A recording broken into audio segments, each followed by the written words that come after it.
Do I work 7 days a week? Not as a notary signing agent. Okay, so I work 7 days a week, but not as a notary signing. Like I still work on the training. I work with you guys.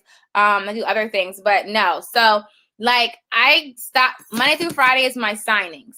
On Saturday, if it's convenient for me, I will do general notary work. So like today, I have 2 appointments that are really quick. It's like 5 minutes from my house.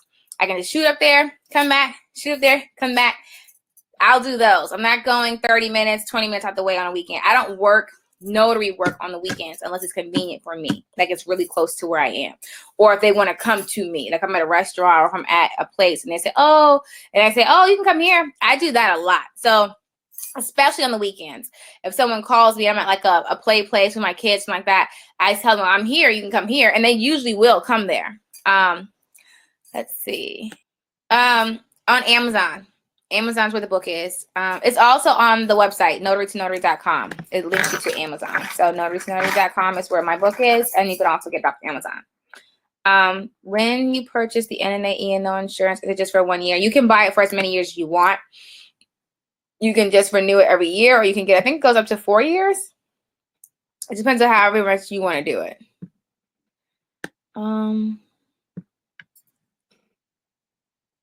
So you have so the number one way to gain your business, even if you're only getting jobs from one company, even if you sign with all these companies, call them, send emails, follow up. You have to build that relationship. It's really important. That's the number one thing you do. Call them, send an email, follow up with them. It depends on the company, but most of them, and then some companies you sign up with, and the reality is there's so many signing services and title companies, and some of them go out of business and some of them come back into business. Just depends on, what's going on. So just keep signing up. Like Amari was talking on the last video that when we first got started, we just started with so many companies. We just kept every day signing up until our list was large enough and we started getting signings. And then eventually over time, you'll get your favorites, your usuals, the ones who always call you. So like when I first started, one of my favorites was Sunshine Signing Connection, which are still available today.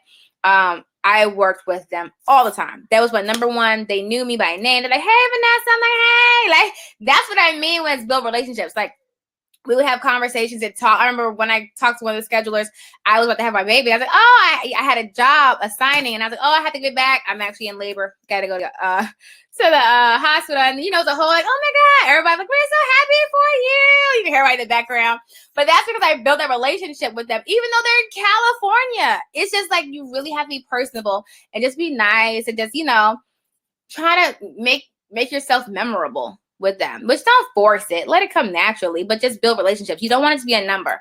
If you're a number, then just like anybody else, and then they'll give you the job or they give it to somebody else, right? But I guess for me, I have several companies that I work with where, how I tell you, they'll send jobs out, and if you don't accept it, they go to the next one. But once you build relationships, now I have companies who send me jobs and they'll actually wait. And March is the same thing. They'll wait to hear back from you when they normally just go down the list, and they wait and they say, hey, let's give her some more time. Hold on. Are you there? Are you there? Are you there? That's what you want. You want to build those kind of relationships where they wait for you. They reach out for you and they wait for you because they want to give you the work. Okay. Okay. All right. Here we go. Screen share. It was funny. One of the ladies, I forget your name. You probably are in here now. Called me and she said, it's so funny that you keep your kids, you can hear you in the background. And you're like, oh, but it's good because we know you're a real person. I am a real person with real life happening. Okay. Here we go. So what is a loan closing? A loan closing, I'm not going to go through. Oh, it's already started. Notary signing agent. A loan closing is basically where you're conducting a real estate transaction closing. Okay. I want types of loans. And that's when people get confused. I'm not going to keep it here and I'm going to tell you about it. All this is in the training, guys, okay? So there's about 6 different kinds of closings you can do. There's always like little side documents you may get called for, but this is the basic ones you'll do. A refinance is when a person is refinancing their loan. They want to get a lower interest rate. They want to get a lower monthly payment. They want to, that's mainly the main things. They want to get cash out. like if the value on their house increased and they want to cash out on their equity in the house, so they'll like refinance and do a cash out like $30,000 out. Different things like that is why they refinance. Those packages, those closings packages could be about 150 pages on average, between 100 and 150-ish pages. Seller side closing is when the seller is selling their house. So you're doing their stuff. Theirs are always awesome because they're really small, 20 to 50 pages, okay? Sometimes more than likely it's like 20, 25 pages they're doing. It's really quick. I love seller sides. Purchase closings. Hey, that's an error. Okay, purchase closings is basically the same. It's almost like a refinance, which is where the person is buying the property.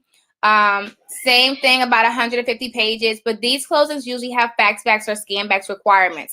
So it's same day funding.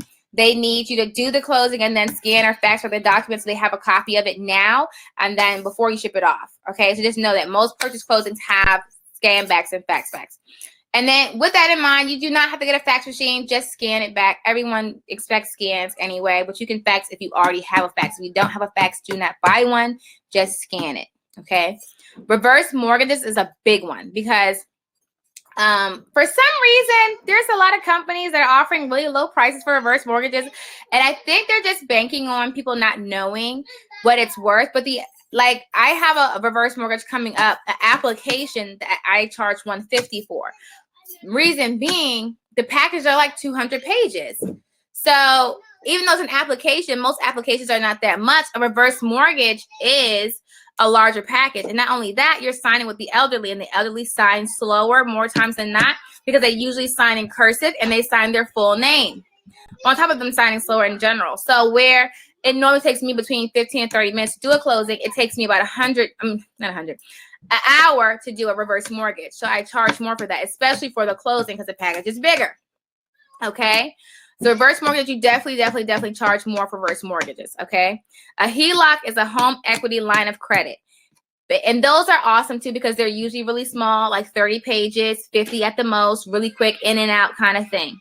Loan modifications are also awesome. Loan modifications are usually like 5 pages, between 5 and 20 at the most. You can get it, it's like 3 pages. Basically, it's when the person is changing the terms of their loan. So that's where they need, they're getting a price reduction or whatever it is. They're modifying their loan. So usually it's only a couple pages they have to sign. So those are different kinds of loan documents. They're all pretty, well, I was going to say they all pretty much have the same paperwork, but they don't. Refinances, purchases and purchases usually have the same kind of paperwork. Seller side's about 30 pages, doesn't have the same. Reverse mortgages have some of the same, but a lot different. But it's usually mainly like disclosures that they're signing. A HELOC, completely different. Nothing to really know through a HELOC. Just find a signature places and have them sign it. HELOCs are really simple. Basically like opening a credit card. It's not a lot to it. It's not much to explain. All right. Let's go. Okay. I can wait to that. Yeah, and that's another good thing I put into the training yesterday is if you're looking to get more title work with more title companies, we talk about working with signing companies first to get your feet in the door and get practice going and get familiar, get some experience, and then go to title companies so you don't mess up with them because they pay more, they pay faster, and that's who you want to have. A good way to get in with them is to network with real estate agents and and what did I put in there? I think I put mortgage brokers and real estate agents. So banks and real estate agents, also know, they can refer you. Like my sister's closing on a house and I'm now her signing agent who's going to do her closing, which is really cool. Anywho, but now that title company that she's going to use, which is, I've never heard of them before, I'm going to do their closing and do it awesomely. And then I'm going to market my services to them. Like, I'm always available. You can give me a call. Just always networking. Do you have a private Facebook page for this group? Yeah, so there's a public Facebook page and then there's a group for everyone that's in the program. So everybody can join the Facebook page and the group, you just put the request on the group with the email that you registered with for the program. I just match it up. The email that you put on there with what's in the course login. So that's how you get into the group. Okay, so moving on. let's see. We're not going to go through all these. I kind of just went through all of this. The next thing we're going to go through is the confirmation, and I want to show you what a sample confirmation. Oh, there it goes. Looks like. Okay, so